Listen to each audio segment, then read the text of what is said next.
Assalamualaikum warahmatullahi wabarakatuh. Perkenalkan, kami kelompok PBD kelas CD dari Fasilkom Unsika. Kami akan menerangkan mengenai perancangan database pemesanan tiket kereta api. Nama-nama kelompok kami, saya sendiri adalah Nur Dahlia, yang kedua Jungsi, yang ketiga Ayuna Novia, dan yang terakhir Biki Budiawan. Selanjutnya saya akan menerangkan mengenai pengertian database. Database sendiri itu adalah kumpulan data secara sistematis di dalam komputer dan dapat dimanipulasi melalui perangkat lunak. Selanjutnya, tujuan perancangan database yang pertama untuk memenuhi informasi yang berisikan kebutuhan-kebutuhan user secara khusus dan aplikasi-aplikasinya. Yang kedua, untuk memudahkan pengertian struktur informasi. Yang ketiga, untuk mendukung kebutuhan-kebutuhan pemrosesan dan beberapa objek penampilan. Proses perancangan database sendiri ada 6 tahap. Tahap pertama, pengumpulan data dan analisis. Tahap yang kedua, perancangan database secara konseptual. Tahap ketiga, pemilihan DBMS. Tahap keempat, perancangan database secara logika. Tahap 5, perancangan database secara fisik. Dan yang terakhir, tahap 6, yaitu implementasi sistem database. Selanjutnya akan diterangkan oleh Subari Aina. Oke.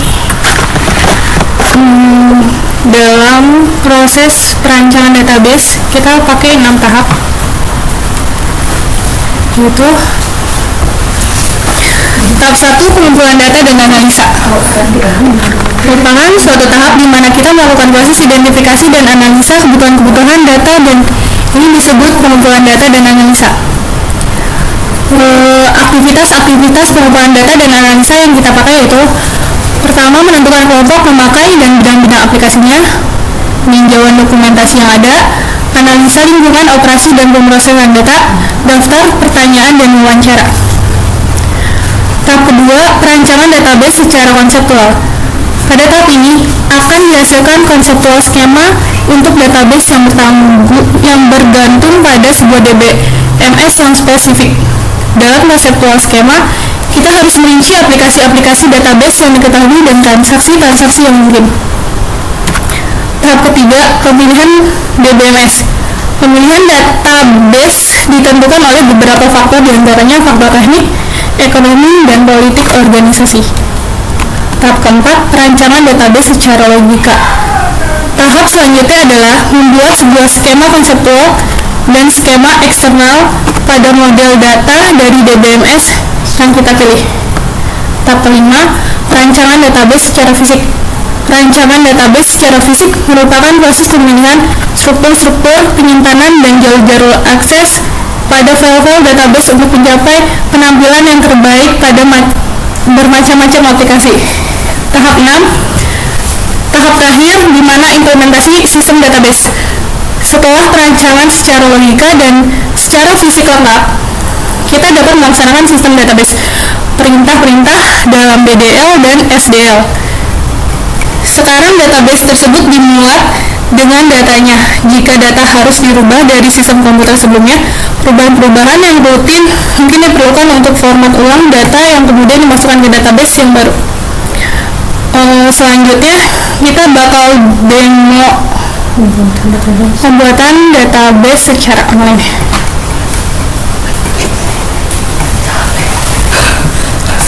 Oke, sekarang kita akan demo programnya. Yang pertama, kita harus aktif dulu examnya dan mengakses PHP MyAdmin.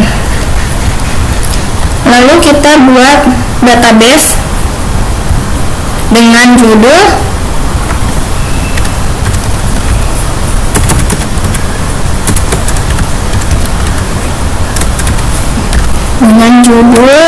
tiket kereta api.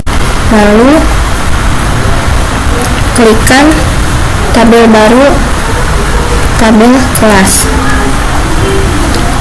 Jumlah kolomnya 3.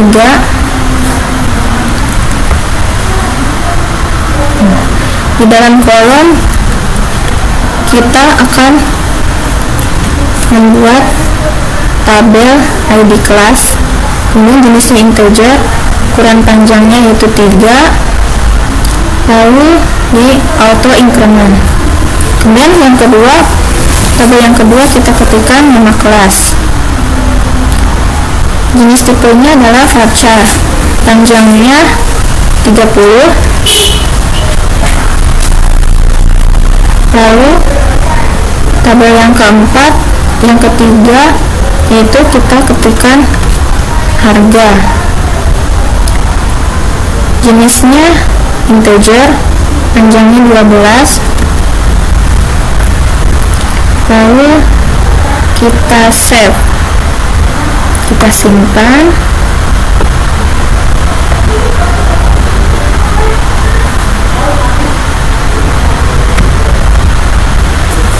Berhasil dibuat. Selanjutnya untuk tabel berikutnya akan dijelaskan oleh teman saya.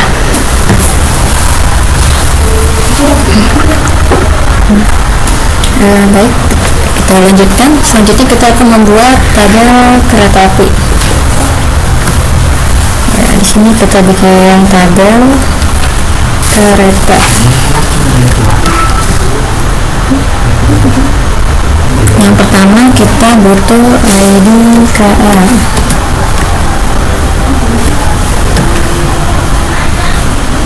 Yang kedua kita butuh nama KA.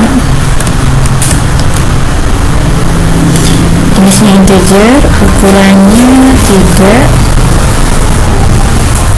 Di sini jangan lupa kita klik auto increment-nya. Di sini ada nama kita butuh varchar. Panjang huruf yang kita butuhkan 30.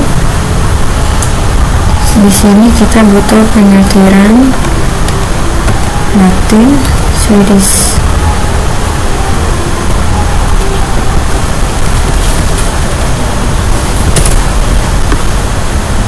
Nah, itu kita simpan.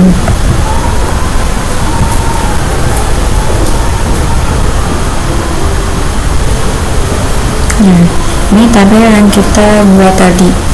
Nah, di sini karena tabel KA kita membutuhkan 9 kolom, kita tinggal nambahkan saja di sini 7 kolom. Di sini cek di sini, terus di go. Nah, kita lanjut ke sini ke kolom yang ketiga, yaitu tanggal berangkat. Tanggal berangkat, kolom yang keempat, tanggal tiba.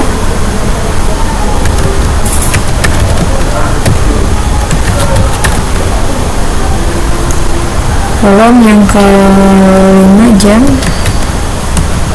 berangkat. Kolom ke-6 jam tiba.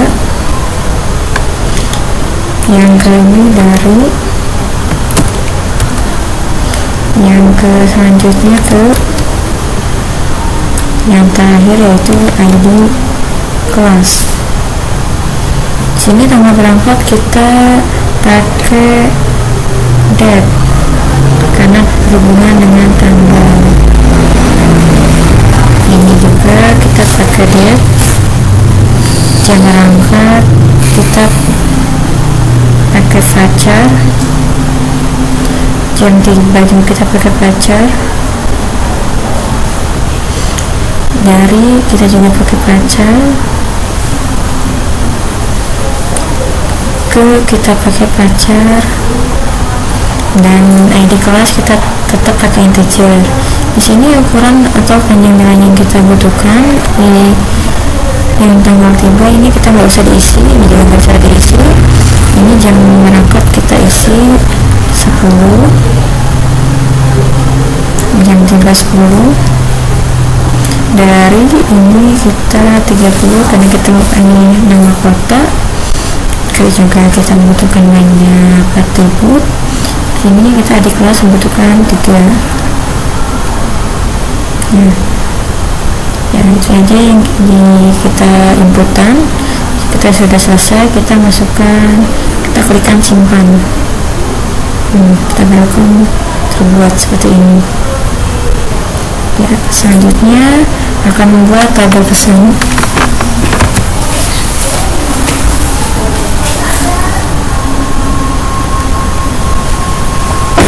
Oke, untuk tabel pesan, tabel ketiga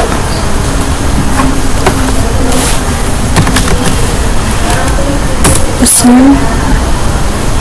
Kolom pertama yaitu ID pesan.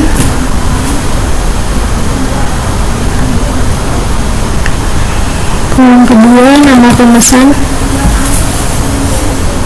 Kita pakai integer. Nama pemesanan voucher. Ukurannya 5 dan ini 30.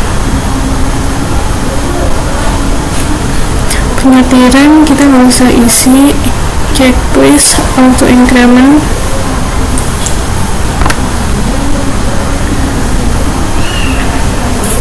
Nama pemesanan kita pakai Latin untuk pengetiran. Latin 1 Swedish. Kita simpan.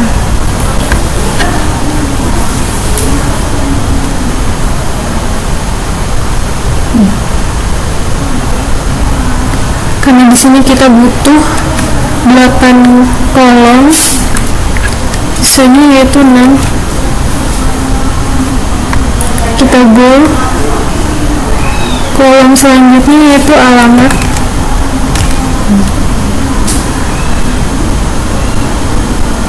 Nomor telepon, dewasa,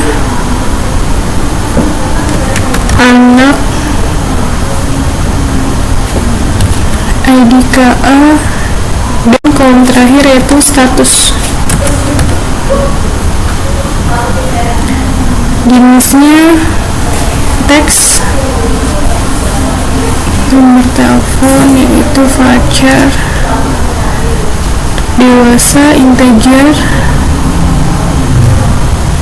anak integer, ID KA integer, status kita pakai chat.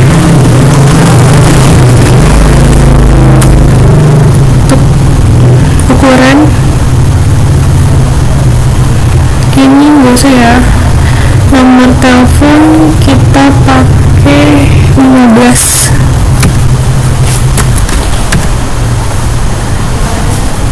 Dewasa kita pakai 11, anak juga, dan ID KA kita pakai 3. Char status kita pakai 1.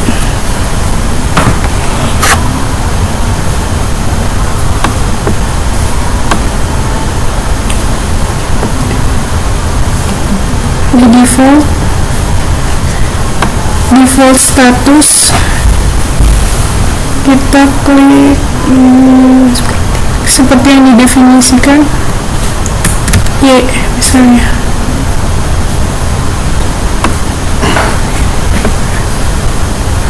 Simpan.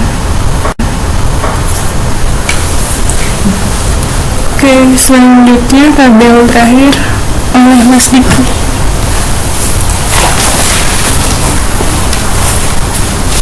Baiklah, saya akan menjelaskan pembuatan tabel yang keempat. Kita buat dulu di sini create table dengan nama user,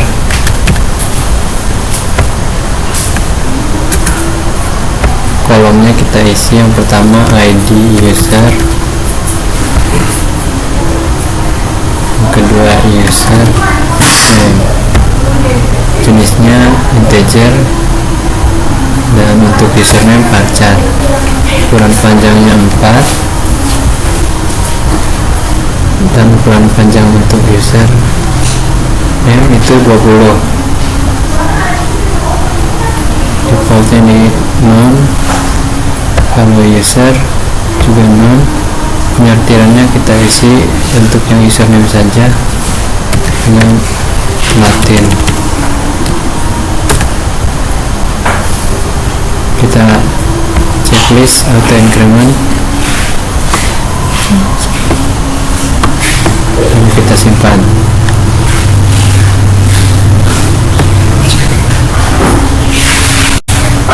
Nah,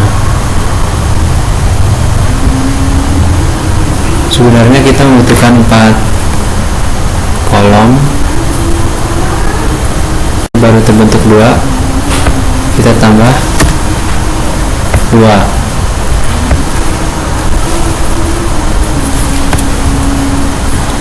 Nah, ini yang untuk yang ketiga itu kita isi kolomnya pas dan level, jenisnya kaca, panjangnya 20, bentuk 2, kita tambah 2.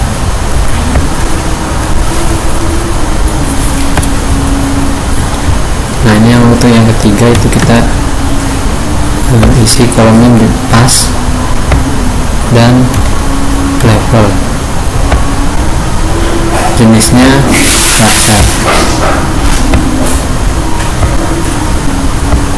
panjangnya 20,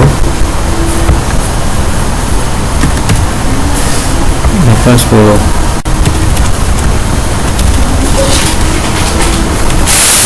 Latin,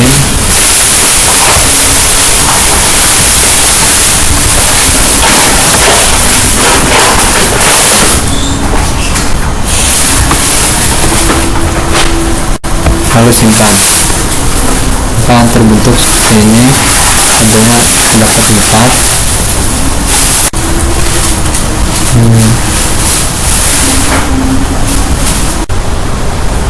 Baiklah, untuk demo program akan saya jelaskan di sini. Pertama kita buka localhost,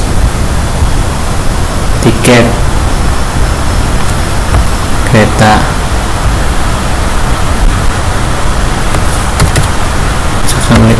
linknya localhost tiket /tiket. Maka di sini akan muncul tampilan programnya. Misalkan kita pilih kelas nama keretanya. Nah, di sini akan muncul berupa form registrasi yang dimana ini untuk biodata user yang memesan. Misalkan di sini kita isi nama pemesan dengan PG, alamat kita contohkan misalkan di Karawang, nomor telepon diisi. Nah, tiket yang diambil itu kita bisa isi, misalkan di sini kita isi 2 untuk pembelian tiket dewasa dan 1 buah tiket untuk anak. Lalu kita simpan. Jika disimpan maka akan muncul rincian pesan tiket. Nah, ini data pribadi yang tadi diisi itu akan ditampilkan di sini, dan jumlah biaya yang harus dibayar oleh user juga akan ditampilkan di sini. Untuk tombol pemilihan di sini ada 3. Yang pertama cetak data registrasi, yang kedua tutup info detail, dan yang ketiga batalkan. Jadi apabila kita sudah benar-benar yakin data lengkap, maka kita akan klik cetak data registrasi, maka akan muncul print atau perincian secara otomatis sebagai struk nanti untuk pemesan atau pendaftar yang mencoba akan membeli tiketnya. Kita klik saja printnya. Namun jika kita ingin membatalkan pemesanan, maka kita klik yang tombol merah ini, yakni batal pemesanan. Nah, bila kita memilih tadi sudah dicontohkan yang pertama dan yang kedua, yakni cetak data dan batal. Nah, untuk tutup info detail di sini berarti kita akan mengulang ke tampilan awal pemesanan. Mungkin itu saja demo program yang bisa saya jelaskan. Mohon maaf atas segala kekurangannya. Mudah-mudahan program yang kita buat ini di kemudian hari bisa dikembangkan dan bisa bermanfaat. Assalamualaikum warahmatullahi wabarakatuh.